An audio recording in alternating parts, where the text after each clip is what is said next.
As soon as we got to the hospital, went through talking with nurses and doctors, they said that it looks like you're gonna go into labor today. A lot of questions go through your head just because we knew how early this was. When Madison was born, the baby next to us, the grandpa came over to me and he said, nobody's gonna believe how small your baby is, so can I suggest something? I said, sure. He said, you want to take your wedding band off and put it over her wrist and take a picture of it. That way when you explain to somebody that she's 2 pounds, 1 ounce, they'll understand what you're talking about. Periodically, Madison will ask me for my ring, and just to kind of symbolize really how small she was. The doctors and nurses and the hospital staff and everybody involved are made to do those jobs. What an honor to have those people around you in a time when you really need them, because it is truly a blessing to have them do what they do. I'm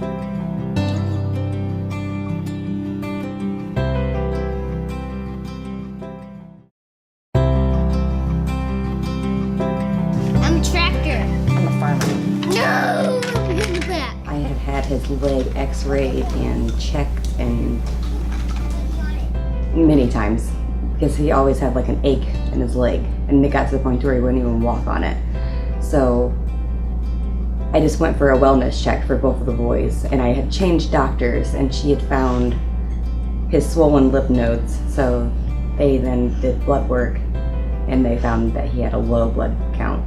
It's a total life changer when you find out, your son has cancer. You always think that it's a bad dream. It was just fear, the unknown. It's nice to go to the hospital, like here at Memorial, where everybody's so positive about it, and I've seen it so many times. It's always new to you when you find out something like that, but to them, they've dealt with it so much.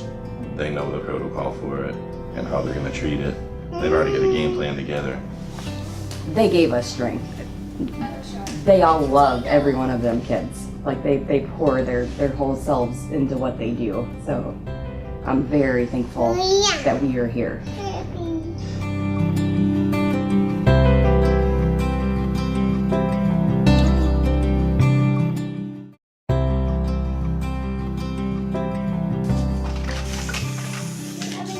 Pretty much started when Colin was 1 month old. He was malnutrition. We weren't sure what was going on as far as why he couldn't keep his food down. And came to Memorial, they diagnosed him and got him set up with a feeding tube. Being new parents, we weren't sure, but is it something major with him?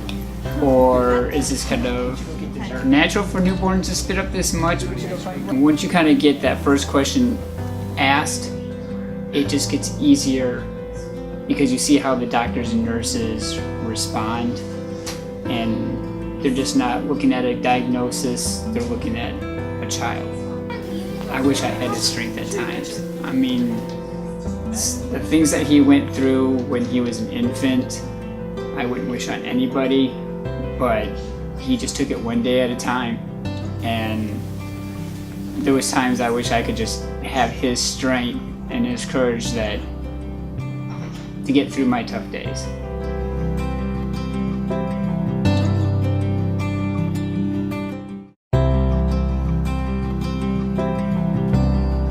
Macy was born March 31st, 2009. She was born with something called neonatal lupus, which we actually didn't know of right away until she was about 3.5 months old. We knew that she was kind of, moving a little slow.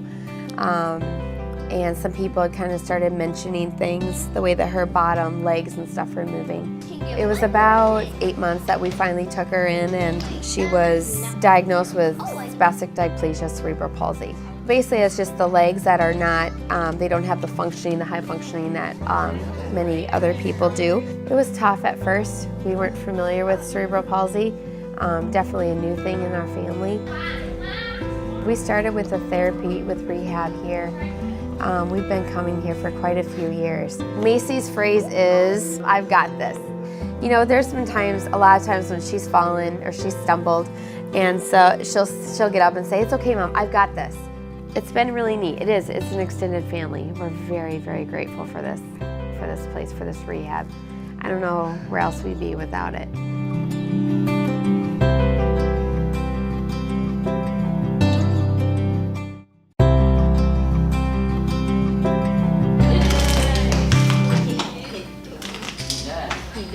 July 4th, he started having facial seizures on the right side of his face. Had to take him to the ER. August, we ended up going down to Riley's Hospital where they diagnosed him with a brain lesion. And then after a month, the follow-up MRI showed that it wasn't a brain lesion but was a tumor. The PXA tumor is really rare. Of the 10,000 brain tumors diagnosed every year in children, about a dozen are PXAs. He's been doing a fantastic job fighting. We're working really hard in physical therapy, occupational therapy. Knowing that they care about him, they know who he is, he's not just another kid, is very helpful in letting go and feeling confident that he's going to be safe. We've had a lot of experiences in the past with different functions and hospitals where he's a patient, a number, and get him in, get him out. And this, the Children's Hospital has been incredible and have not ever felt like that at one moment.